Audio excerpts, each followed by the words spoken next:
Can the U.S. find the lithium it needs at home? Welcome back to Techstination. I'm Fred Fishkin. Joining us from GeoFrame Energy is CEO Bruce Cutright. Hi, Bruce. Good morning, Fred. Nice to see you. Well, a pleasure to meet you. GeoFrame Energy has some big plans for the domestic production of lithium. You plan to break ground this summer in East Texas. Give us the overview. Well, what we found is in the deep subsurface, in a geologic formation called the Smackover Formation, the, the brine that's contained within that formation contains relatively high concentrations of lithium in the range of 600 to 800 parts per million. We can produce that brine to the surface, and then we have a very innovative way, what's called an advanced solvent extraction process of extracting the lithium out of that brine, converting it to lithium carbonate, and making it available for the battery manufacturers throughout the U.S. Just a few statistics that one project in Northeast Texas will be able to meet all of the energy, the lithium carbonate needs of the United States by 2028, and will actually exceed the U.S. needs by late 2029 and produce about 20 to 30% more lithium carbonate than the U.S. needs for export. And that's even factoring in the rising demand with EVs and battery storage, et cetera. Exactly, but making projections based on what the demand is today. The U.S. uses about 60,000 metric tons of lithium carbonate today in battery manufacturing predominantly, and we'll be able to meet that demand plus about 20,000 more metric tons above the demand today. Now, in 3 years or 5 years, the demand is expected to grow, so we don't know how large that will be. Goldman Sachs has made some projections that the supply of lithium carbonate will fall short of the demand by 2030 on the order of over 40,000 metric tons of lithium carbonate per year. And you expect to have enough to even become an exporter of this, it sounds like. Absolutely. Absolutely. We think that we'll be able to export about 20 to 30% of what we produce by 2029. We have some of the international companies are already interested and have said, well, we'll buy everything you produce, but we don't have signed contracts yet because we want to wait and see what the price is when they actually walk in the door. But we are in discussions with the major consumers and retailers. Very exciting. And we should point out to people who might be salivating, you are a private company, at least at this point. You do have partners, though, who are working with you on this. Absolutely. We couldn't do this alone. So we have an excellent partner that handles all of the underground work. We drill very deep wells and produce the lithium containing brines from the deep subsurface. And this is Halliburton. It's one of the largest drilling and reservoir management firms in the world. We also have construction firms that are prepared to do all of the surface construction, and we have relationships with turbine manufacturers who produce the energy that we will use. And we have a partnership with a company called EcoSolve out of Australia that is actually moving to the U.S. They'll locate their offices here in Texas. That is the expertise in the direct lithium extraction process. And I understand you're taking an approach that is environmentally conscious. Describe for us what that means. Absolutely. We're aware of the concerns that people have from the large petroleum industry and some of the things that have happened there. Well, we're drilling deep wells, but these wells will be cased through all of the underground sources of drinking water and will separate from the subsurface with both cement and iron casings so that protects from any kind of contamination.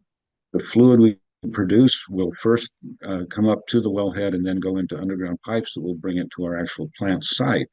And now one of the innovative things we've added is this fluid we produce from the subsurface is hot.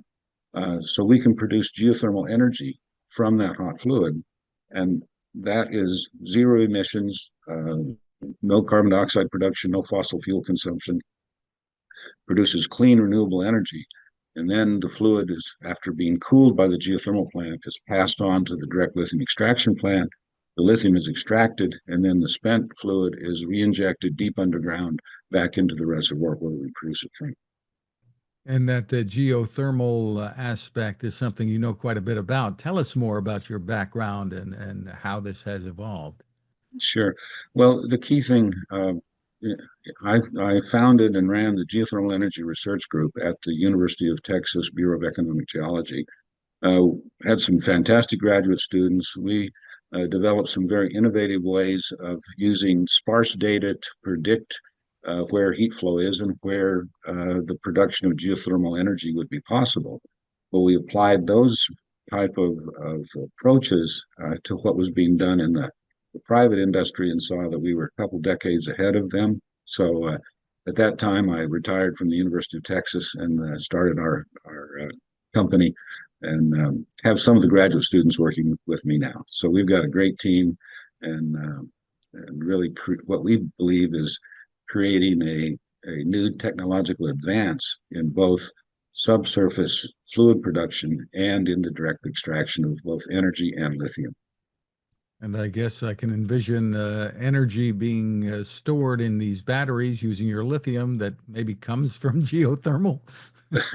Exactly. The with and you have to differentiate. It's lithium carbonate, which is the key component. Well, it's lithium carbonate and graphite are the two key components in all of the batteries that you see in your computers and your cell phones, in all the electric vehicles, and in the really expansion of large energy storage facilities for these big data centers and AI data centers. So that's the key component. And by combining the production of that from the use of geothermal energy, we can produce what is classified as green lithium. There are no carbon emissions in the process. There's no surface contamination. The water use in the industrial process is all recycled. So you could be sitting next to this plant and it would look like nothing more than a Amazon warehouse at its worst. So this, we believe, we have incorporated all of the key environmental concerns that the public might have or that anyone else might have to be sure that we're environmentally conscious and attentive to the idea that we can do industrial processes in a clean and safe manner. And when it comes to the demand, you're seeing a rapid rise, I guess, with the AI data centers. Tell us about that, and it's overtaking or may overtake the demand as far as this component is concerned that we see We yeah, EVs. the biggest use of lithium carbonate right now is for the electric vehicle batteries, and nationwide, I think they're consuming about 30 to 40% of the total lithium carbonate production in the U.S. But what's missing, and what's very hard to estimate right now, is the huge energy storage batteries that are now necessary for the large data centers and in essence, uh, quadrupling of the energy storage demands that these big AI data centers have now. There's been an order of magnitude increase in the amount of energy these AI data centers need over the prior just data center 3 to 5 years ago. So we see the growth in the use of lithium carbonate energy storage batteries for these data centers growing faster than the electric vehicle use demands. Goldman Sachs just released a study earlier or late last year that showed that the growth in demand for lithium carbonate far exceed the supply of lithium carbonate on the order of a 30% shortfall by 2030, which is not that far away. So we are building as fast as we can. We recognize the national need for that.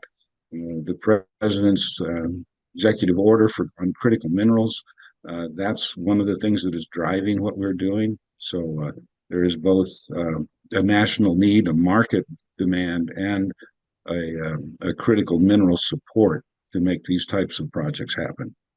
I know there's been talk about how the grid can keep up with the demands of these data centers, for instance, and the role that you can play here is what? Well, I think we're twofold. First, you do have to store energy. And as you know, there's peak energy use during the day, and then there's a very low energy use during the night. Well, the peak energy use that the data centers are demanding is more or less level. So when the demand from the general public drops down in the night, the data centers can capture that energy and store it in batteries. That's one way. The other thing that we're doing is the use of geothermal energy to to support the entire process that we're doing. Geothermal provides baseload energy 24 hours a day, 365 days a year. It has a record of having a higher online availability than any other generation method. Better than nuclear, better than coal, better than natural gas. So we want to both expand the use of geothermal energy and really show how it can be applied to meeting the national need for critical minerals. And with the geothermal, there are some countries that are way ahead of us in using it, I think, today. Why Uh, hasn't it grown more quickly in the US, and do you expect that it will? well, we do expect it will. Places like Iceland, New Zealand, they are committed to growing geothermal use and are being successful at it. The Philippines and Indonesia both have huge geothermal components. The U.S. has, I think it's about 7,000 megawatts of installed. No, that's not. I'm sorry, that number is not correct. But most of the geothermal power here in the U.S. is in the western U.S., Nevada, California, and there's a huge resource there, but it is underdeveloped. And the roadblocks have been investment. It's hard to attract an investor to come in and invest in a project that is underground and they can't tell what the results will be. And so they don't listen to the experts that say, we can drill here, we can produce energy. They regard it as riskier than solar or wind because you can see the sunshine and you can see the wind blow. But neither one of those sources, renewable energy from wind and solar, they're all intermittent. And so geothermal power is the only base load renewable energy that can meet the national needs. So we expect to see a huge expansion in the geothermal energy field. Very interesting. For more info on all that you're doing, Bruce, where's the best place for people to go? Well, our website, you can check that out at geoframeenergy.com. There's the Department of Energy maintains a couple of very good websites on geothermal power. If you look under the Department of Energy Critical Minerals Division, there's some great statistics on the need for and demand of lithium carbonate. And then I think I can't remember the exact, it's the EERE. I think it's Energy Efficiency and Renewable Energy website that has a very good tutorial on the development of geothermal energy, and the Critical Minerals Division has a great summary of the existing lithium carbonate production facilities, both around the world and in the U.S. The website again is geoframeenergy.com. Congratulations on the work you and the team there are doing. Bruce Cutright, thanks for spending time with us. Thanks so much, Fred. Good luck on your presentations.